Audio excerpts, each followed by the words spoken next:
August Bangladesh Awami লীগের জন্য শোকের মাস তো বটেই। 1975 সালের 15ই আগস্ট জাতির পিতা বঙ্গবন্ধু শেখ মুজিবুর রহমানকে সপরিবারে হত্যা করা হয়েছিল এই অগাস্ট মাসে। আবার 21শে আগস্ট 2004 সালে ঢাকার এক জনসভায় গ্রেনেড বিস্ফোরণ ঘটিয়ে আওয়ামী লীগের প্রায় 30 জন নেতাকর্মীকে হত্যা করা হয়। প্রাণে বেঁচে যান শেখ হাসিনা, যার সঙ্গে আজকের সরকার প্রধানের নামও জড়িত। ফলে আগস্ট নিয়ে আওয়ামী লীগের নানা কর্মসূচি থাকেই, কিন্তু এবারের 5ই আগস্ট আওয়ামী লীগের জন্য আরো ভয়ঙ্কর। কারণ ইউনূসের মেটিকুলাস ডিজাইনে জুলাই সন্ত্রাস ঘটিয়ে 2024 সালের 5ই আগস্ট আওয়ামী লীগকে ক্ষমতাচ্যুত করা হয় এবং শেখ হাসিনাকে বাংলাদেশ সেনাবাহিনীর বিমান গিয়ে রেখে আসে ভারতের রাজধানী নয়াদিল্লিতে। সেখানে এই প্রথমবারের মতো শেখ হাসিনা একটি আয়োজনে প্রকাশ্যে যোগদান করবেন বলে বলা হচ্ছে এবং অনেকেই দাবি করছেন যে এদিন তিনি তার ডিসেম্বরের ফেরার তারিখ ঘোষণার দিনটিও এগিয়ে আনার নতুন ঘোষণা দিতে পারেন। চলুন দিল্লির ফরেন করেসপন্ডেন্ট ক্লাবের আয়োজনে শেখ হাসিনার অংশগ্রহণ এবং সেখান থেকে কি ঘোষণা আসতে পারে সেসব আরো একটু বিস্তারিত বোঝার চেষ্টা করা যাক।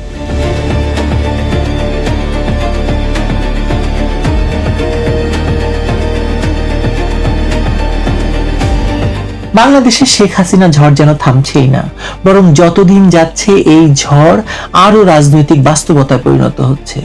কয়েক সপ্তাহ আগেও আলোচনা ছিল শেখ হাসিনা ডিসেম্বরের দিকে দেশে ফিরবেন কি ফিরবেন না, আওয়ামী লীগের সিনিয়র নেতাদের সঙ্গে নিয়ে আদালতে আত্মসমর্পণ করবেন বা করতে দেওয়া হবে না, এবং সেই আদালতেই প্রমাণ করবেন যে তার বিরুদ্ধে সাজানো বিচার আসলেই রাজনৈতিক প্রতিশোধের বিচার। এটা ছিল শেখ হাসিনার ঘোষণা। কিন্তু এখন 5ই আগস্টকে সামনে রেখে দিল্লির ফরেন করেসপন্ডেন্ট ক্লাবের আয়োজনে তার প্রকাশ্য অংশগ্রহণের খবর নতুন প্রশ্ন তুলেছে। শেখ হাসিনা কি শুধু কথা বলবেন নাকি ফেরার তারিখও এগিয়ে আনবেন? এই প্রশ্নটি এখন বাংলাদেশের রাজনীতির কেন্দ্রীয় প্রশ্ন। কারণ 5ই আগস্ট আর শুধু একটি তারিখ নয়, এটি এখন দুই ধরনের রাজনীতির সংঘর্ষের প্রতীক। একদিকে আছে আওয়ামী লীগের ভাষায় রাষ্ট্র দখল, সহিংসতা, ষড়যন্ত্র এবং তথাকথিত গণ অভ্যুত্থানের নামে গণতান্ত্রিক সরকার উৎখাতের স্মৃতি। অন্যদিকে জুলাই সন্ত্রাসীদের ভাষায় এটি তাদের বিজয়ের দিন। কিন্তু ইতিহাসের নির্মমতা হলো, যারা একটি দিনকে বিজয়ের দিন বানাতে চেয়েছিল সেই দিনটি এখন তাদের জন্য আতঙ্কের দিনে পরিণত হচ্ছে। কারণ ওই দিনেই শেখ হাসিনা প্রকাশ্যে এসে যদি বলেন আমি ডিসেম্বরের অপেক্ষা করব না, আমি আরো আগে ফিরছি, তাহলে বাংলাদেশের রাজনীতির সব হিসাব একেবারেই উল্টে পাল্টে যাবে। এখানে একটি বিষয় স্পষ্ট করা দরকার, শেখ হাসিনার দেশে ফেরা কেবল তার ব্যক্তিগত সাহসের ঘটনা নয়, এটি রাষ্ট্রীয়, সাংবিধানিক, ভূরাজনৈতিক এবং মনস্তাত্ত্বিক ঘটনা। যাকে দেশ থেকে দিয়ে আসা হয়েছে দিল্লিতে, যার দলকে নিষিদ্ধ করা হয়েছে, যার নেতাকর্মীদের উপর হাজার হাজার মামলা দেওয়া হয়েছে, জেলের ভিতর হত্যা করা হচ্ছে, বাংলাদেশে গণহত্যা চলছে আওয়ামী লীগ নেতাকর্মীদের উপর, যার বিরুদ্ধে মৃত্যুদণ্ডের রায় দেওয়া হয়েছে, তিনি যদি বলেন আমি ফিরে আসব, তাহলে সেটি ক্ষমতাসীনদের জন্য সরাসরি চ্যালেঞ্জ। আর যদি তিনি বলেন আমি নির্দিষ্ট দিনে ফিরে আসব, তাহলে সেটি আর শুধু চ্যালেঞ্জ নয়, সেটি রাজনৈতিক যুদ্ধের নতুন অধ্যায়। তাই 5ই আগস্টের আগে বাংলাদেশে যে নিরাপত্তা, সতর্কতা, আতঙ্ক, পুলিশি প্রস্তুতি এবং অস্থিরতা দেখা যাচ্ছে, সেটাকে আলাদা করে দেখা যাবে না। প্রশ্ন হলো সরকার তাকে ভয় পাচ্ছে। আওয়ামী লীগ তো নিষিদ্ধ, শেখ হাসিনা তো নির্বাসনে, নেতাকর্মীরা তো মামলায় জর্জরিত, তাদেরকে তুরাগে ফেলে দেওয়া হচ্ছে লাশ হিসাবে, দলীয় কার্যালয় তো বন্ধ। তাহলে এত ভয়ের কারণ কি? কারণ সরকার জানে আওয়ামী লীগকে কাগজে নিষিদ্ধ করা যায়, কিন্তু আওয়ামী লীগের সামাজিক ভিত্তিতে নিষিদ্ধ করা যায় না। কোটি কোটি সমর্থককে তো দাবিয়ে রাখা যায় না। শেখ হাসিনাকে দিল্লিতে রাখা যায়, কিন্তু শেখ হাসিনার রাজনৈতিক প্রভাবকে সীমান্তে আটকে রাখা যায় না। আর এজন্যই দিল্লির এই আয়োজন এত গুরুত্বপূর্ণ। ফরেন করেসপন্ডেন্ট ক্লাব কোনো সাধারণ পারিবারিক বা দলীয় অনুষ্ঠান নয়, এটি আন্তর্জাতিক সাংবাদিকদের সামনে একটি রাজনৈতিক প্ল্যাটফর্ম। সেখানে শেখ হাসিনা যদি বক্তব্য দেন, তাহলে সেটি শুধু বাংলাদেশের উদ্দেশ্য নয়, ভারত, যুক্তরাষ্ট্র, ইউরোপ, জাতিসংঘ, আন্তর্জাতিক মানবাধিকার পরিষদ এবং দক্ষিণ এশিয়ার কূটনৈতিক মহলের উদ্দেশ্যে তিনি বার্তা দেবেন। সেই বার্তা হতে পারে আওয়ামী লীগ নিষিদ্ধ রেখে বাংলাদেশে গণতন্ত্র ফিরবে না, শেখ হাসিনাকে বাদ দিয়ে স্থিতিশীলতা আসবে না বাংলাদেশে, যুদ্ধাপরাধী জামায়াত, এনসিপি এদেরকে রাজনৈতিক মূলধারায় বসিয়ে বাংলাদেশকে নিরাপদ রাষ্ট্র বানানো যাবে না, আর অবৈধ ইউনূস সরকারের বর্ধিত সংস্করণ, তারেক রহমানের সরকার যতই দমন নীতি চালাক বাংলাদেশের রাজনৈতিক ভবিষ্যৎ শেষ পর্যন্ত জনগণের ভোটে নির্ধারিত হবে। আর যে ভোটটি হয়েছে সেটি সুষ্ঠু ভোট হয়নি, কারণ আওয়ামী লীগকে রাজনীতির বাইরে রাখা হয়েছে। শেখ হাসিনা তো এসব কথাই বলবেন। যদি শেখ হাসিনা সত্যি ফেরার তারিখে গিয়ে আনার ঘোষণা দেন সেদিন, তাহলে তার তিনটি তাৎপর্য থাকবে। প্রথমত, তিনি প্রমাণ করবেন যে তিনি ভয় পাননি, বরং পাল্টা আঘাত করছেন। মৃত্যুদণ্ড, গ্রেপ্তার, বিচার, নির্বাসন এসব দিয়ে শেখ হাসিনাকে রাজনৈতিকভাবে নিষ্ক্রিয় করার যে পরিকল্পনা ছিল তা ব্যর্থ হয়েছে। দ্বিতীয়ত, আওয়ামী লীগের নেতাকর্মীদের মধ্যে যে ভয়, ছত্রভঙ্গ অবস্থা, অপেক্ষার রাজনীতি তৈরি করা হয়েছিল সেটিও ভেঙে যাবে। তারা বুঝবেন নেত্রী শুধু দূর থেকে নির্দেশ দিচ্ছেন না, সামনে আসছেন। তৃতীয়ত, আন্তর্জাতিক মহলও বুঝবে যে বাংলাদেশে আওয়ামী লীগ প্রশ্নটি শেষ হয়নি, বরং নতুন করে শুরু হয়েছে, শেষের শুরু।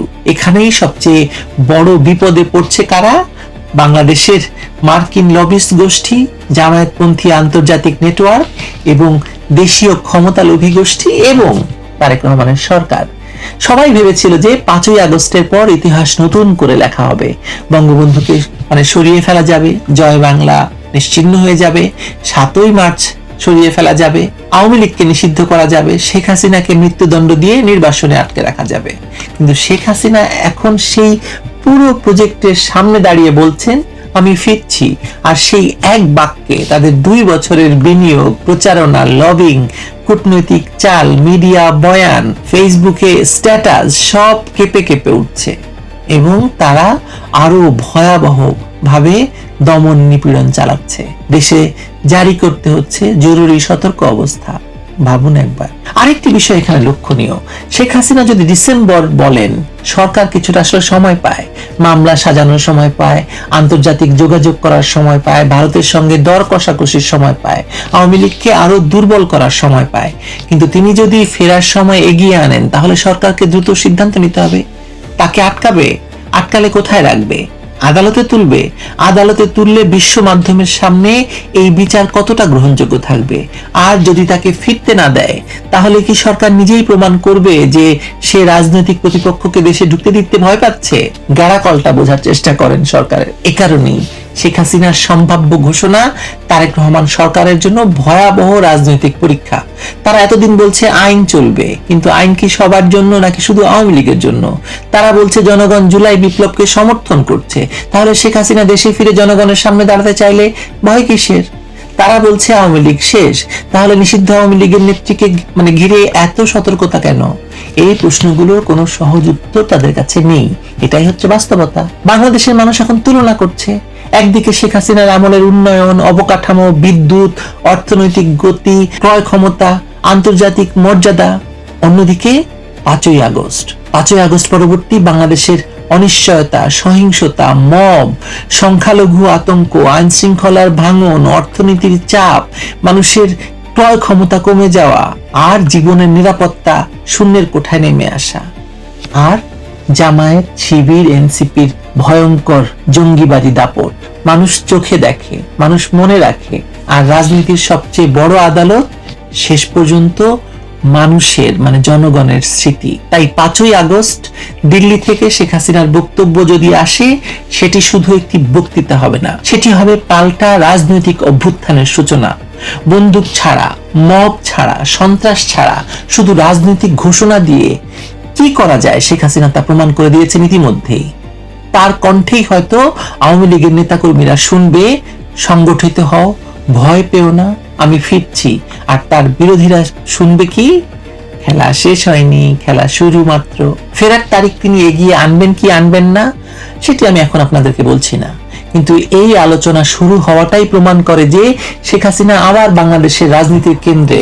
আসলে গত 2 বছর কেন, গত 40 বছর ধরে শেখ হাসিনা তো রাজনীতির কেন্দ্রেই আছেন। শেখ হাসিনার কাছে তো বাংলাদেশের রাজনীতি হয়নি, হবে না। তাকে নির্বাসনে পাঠানো হয়েছিল ইতিহাস থেকে সরানোর জন্য, অথচ তিনি নির্বাসনে থেকে ইতিহাস তৈরি করছেন, নতুন ইতিহাস। 5ই আগস্ট যেদিন তারা আওয়ামী লীগকে শেষ করার দিন বানাতে চেয়েছিল, সেই দিনটি হয়তো হয়ে উঠবে আওয়ামী লীগের প্রত্যাবর্তনের নতুন রাজনৈতিক দিন। আর এই কারণেই ঢাকায় অস্থিরতা, দিল্লিতে নজর, ওয়াশিংটনের হিসাব আর আওয়ামী লীগের কর্মীদের ভেতর নতুন প্রত্যাশা। শেখ হাসিনা ফিরবেন কি ফিরবেন না, এই প্রশ্নের চেয়েও বড় কথা হলো তার ফেরার ভয়ে ক্ষমতার মসনদ কাঁপতে শুরু করেছে। আর জুলাই সন্ত্রাসীরা এমন ভয় পেয়েছে যে তাদের কাপড় নষ্ট হয়ে যাওয়ার জোগাড়। ভালো থাকবেন সবাই, আবার ওই বিষয়ে কথা হবে আপনাদের সাথে।